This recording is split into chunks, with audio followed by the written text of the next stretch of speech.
साथियों नमस्कार। बहुत सारी परेशानियां खड़ी कर सकता है आप कोई भी अच्छा आहार खिला रहे हैं वो भी।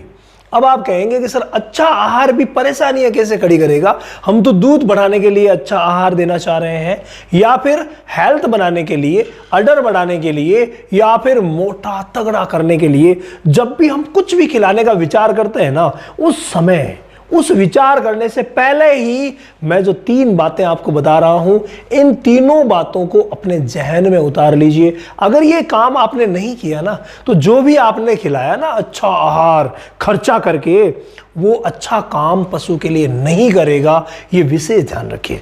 जो भी चीज आप खिलाएं वो पशु के लिए अच्छी होनी चाहिए और पशु के द्वारा उसको चाव से खाना चाहिए। लेकिन इसके अलावा कौन सी वो बातें हैं जिनका आपको ध्यान रखना पड़ेगा, उनमें से अगर नंबर 1 बात की तरफ में जाऊं तो वो एक चिर परिचित बात है जिसको आप सभी जानते हैं कि जब भी कुछ आप अच्छा खिलाना चाहते हैं उससे पहले आप अपने पशु की डिवॉर्मिंग जरूर करवाइए, यानी कि पेट के कीड़े मारने की दवा आप जरूर दीजिए। पेट के कीड़े मारने की दवा जब भी देते हैं उसके बाद हमें 10 दिन तक लीवर टॉनिक भी देना पड़ता है।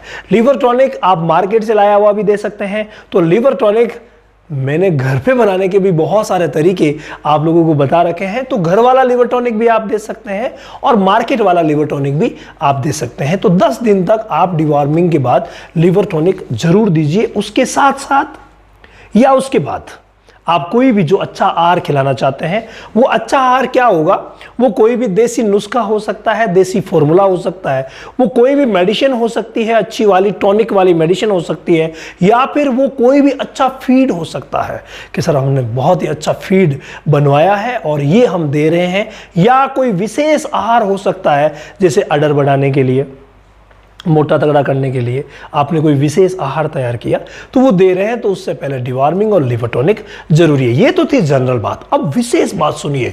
विशेष बात ये है कि जब भी आप कोई अच्छा आहार बनवाते हैं या आप रेडीमेड लेकर के आते हैं या कोई टॉनिक देते हैं, उस समय जरूरी है कि उसकी जो शुरुआत आप करते हैं वो थोड़े से शुरुआत कीजिए। अक्सर मैं देखता हूं कि बहुत सारी गायें, बहुत सारी भैंसें ऐसी है जो कहते हैं कि सर हमने ये शुरू किया, जितने में दूसरे दिन बीमार हो गई। क्यों? क्योंकि रूमन ने एक्सेप्ट नहीं किया।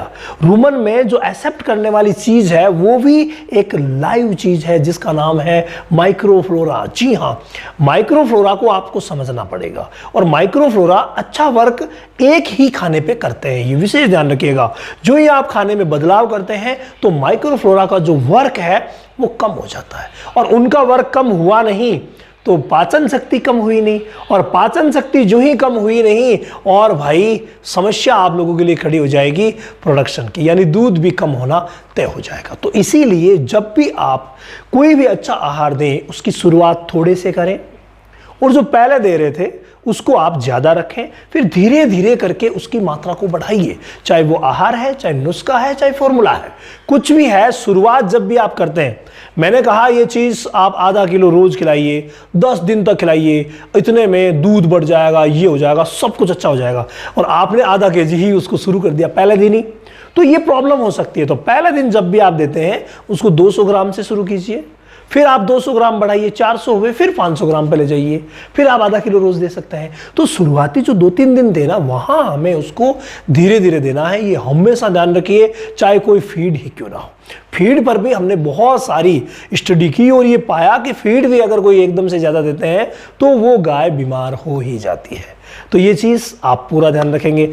अब तीसरी और प्रमुख चीज आती है, वो है डाइजेस्टिबिलिटी की, यानी कि वो पाचन हो रहा है या नहीं हो रहा है।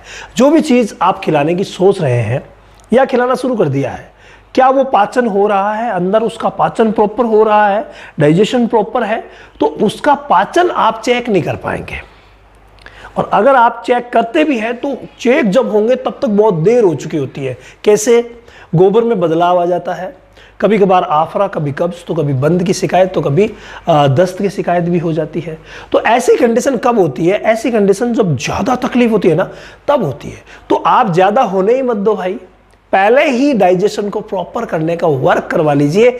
जैसे यीस्ट पाउडर, जी हाँ, यीस्ट पाउडर का इस्तेमाल आप जो ही कोई नया आहार खिलाने की सोच रहे हैं, अच्छा आहार खिलाने की सोच रहे हैं, चाहे वो कोई दवा है, कुछ भी है, तो उस समय यीस्ट पाउडर आप जरूर साथ में दीजिए। मात्र 20 से 25 ग्राम यीस्ट पाउडर पर डे अगर दिया जाए तो जो भी आप खिला रहे हैं, उसका खर्चा कर रहे हैं, वो बहुत अच्छी तरीके से शरीर को लगेगा और उसका जो रिजल्ट है वो भाई बहुत ही शानदार हो जाएगा। तो ये 3 वो चीज़ें हैं जिनका अगर आप इस्तेमाल करवा लेते हैं या अच्छा आहार देने से पहले ही इनके बारे में सोच लेते हैं तो आपके फार्म पर कभी भी कोई समस्या नहीं आएगी। इसके अलावा अगर आप छोटे डेयरी फार्मर हैं, बड़े डेयरी फार्मर बनना चाहते हैं, या आप बड़ा डेयरी चला रहे हैं लेकिन सही तरीके से मैनेज नहीं हो रहा है, आपको मेडिसिन की जानकारी नहीं है, आपको बीमारियों की जानकारी नहीं है, तो आपके लिए हमने डेयरी फार्मिंग का ऑनलाइन सेशन शुरू कर दिया है। और ये सेशन शुरू हो रहा है आने वाली 5 तारीख से। जी हाँ, समय ज़्यादा दूर नहीं है। रामावत एनिमल ऐप पर चले जाइए, वहाँ आपको डेमो क्लास मिलेगी, फ्री क्लास मिलेगी। वहाँ उन क्लासेस को देख करके और आप अगर चाहें, आपको समझ में आ रहा है तो भाई ज्वाइन कर सकते हैं। परख मिल्क मैजिक, दूध, फैट और एसएनएफ तीनों को एक साथ बढ़ाने वाला एकमात्र पाउडर। बस 50 ग्राम सुबह शाम दीजिए और फिर कमाल देखिए।